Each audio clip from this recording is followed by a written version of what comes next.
Geometry, Chapter 10, Lesson 2, and we're going to look at areas of trapezoids, areas of rhombus, and areas of kites.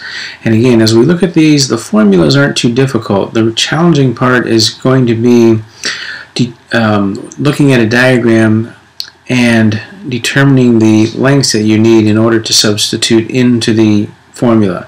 So knowing the formula and knowing what the letters represent, and then looking at the diagram, knowing what you need, and then being able to remember some things we've done in the past, like Pythagorean theorem, or even 30-60-90s, or 45-45-90s, or even trigonometry, sine, cosine, and tangent, in order to find out the lengths in the diagram that we need for our formulas. So the formulas aren't too challenging, and we just need to memorize those, and then we need to remember some things from what we've done before, and so we'll look at those as we move forward.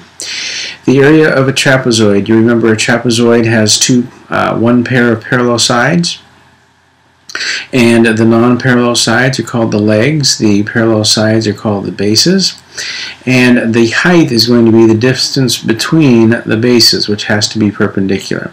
Now I want you to notice something, that as you draw this dashed line down here, that it does create a right triangle.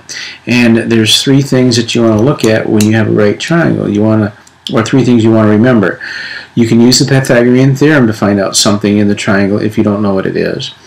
If the angles are labeled 30, 60, or 45, you have a 30, 60, 90, or a 45, 45, 90 triangle that you can use to figure out the length that you need. Or you can use trigonometry, sine, cosine, or tangent, if you're given one of the angles, again, to find out the length that you're going to need, which is most often the height. So just remember that as you draw this height, you can create these right triangles, which then allow you to use those things from our past then to determine the length that's missing that you may need for the formula. The formula for the area of a trapezoid is the area is equal to 1/2 the height times the sum of the two bases. So again, know what the letters represent, and then in the diagram know how to determine those values. H is a height. It has to be perpendicular between the bases. The B1 and the B2 are the two separate bases, so the legs are not used in the formula. Okay, and then A represents the area. So again, not a difficult formula, you just have to memorize it, and then again be able to determine the lengths given a particular diagram. The area of a rhombus or a kite is the same, and the area is equal to 1/2 D1 and D2. Again, you need to know what the variables represent.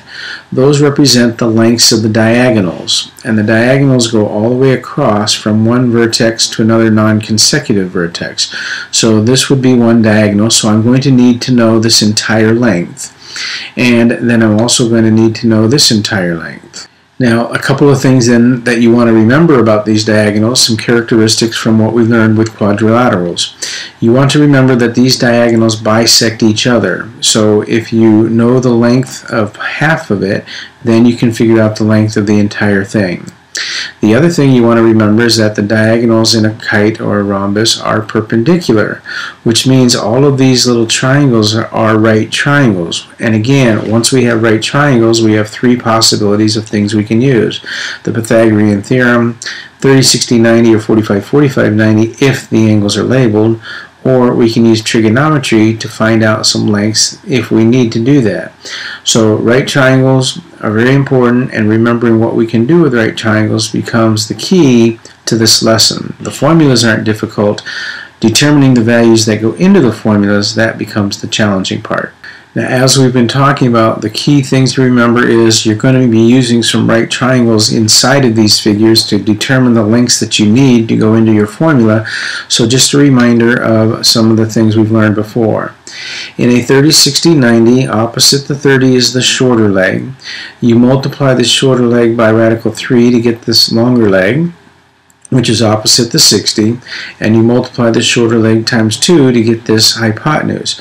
So if this triangle is inside the figure that you need, and you need to know this length, or this length, you can use this to figure out the length that you need that would then go into your formula for the area. 45, 45, 90, you remember, the two legs are equal, and multiplying either one then by radical 2 would give you this hypotenuse.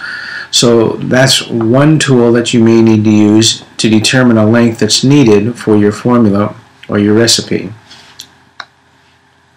So as you come to a figure, what you want to do is determine the shape of the figure. Okay, that's the first step. What figure am I dealing with? Is it a parallelogram from chapter 10, lesson 1? Is it a triangle? Is it a trapezoid? Is it a kite? Is it a rhombus? Which one is? Which one is it? And based upon what shape it is, you choose your formula. Then you need to know what the variables represent in the formula. And now that you know what you're looking for, you go to the diagram and say, okay, I need a number to put in for this variable, I need a number to put in for this variable. Is it given to me in the diagram, or am I going to have to go find it myself? Okay, so knowing what the letters represents then guides you when you're looking at the diagram as to what you are looking for, and then based upon what you're looking for, that will determine what tool you're going to have to use in order to figure out those lengths. Once you've done that, remember special triangles, Pythagorean theorem, trig ratios, all of these things help us determine a length that I may need for the formula. Once we have the length we need for the formula, we substitute the values into the equation, and then we solve the expression for the area or for the missing value. I'm going to very quickly go through this example, and then in a second video I'll do a number of examples with some different types of problems so you can take a look at that. So for example here, as I look, I have a trapezoid. And so I want to remember, okay, what's the formula for the trapezoid? The formula for a trapezoid, the area is equal to 1/2 the height times the two bases added together. So when I go to look at my diagram, I want to determine, okay, which of these values can I fill in? Well, the height has to be the perpendicular between the two bases. That one's not drawn, so that one's not given to me. One of the bases here is 7, so that's given to me, and one of the bases here is 5, that's given to me, and they want me to calculate the area, so that means I have to figure out h for myself. Now, as I see a 60-degree angle here, remember, if I draw the height, if I draw a line that represents the height, because the height is perpendicular between the two bases, I've created this little figure, a triangular shape on the side, which because this is a 60, I know this triangle on the left here is a 30, 60, 90, which means I can use what I know about a 30, 60, 90 to help me figure out the h.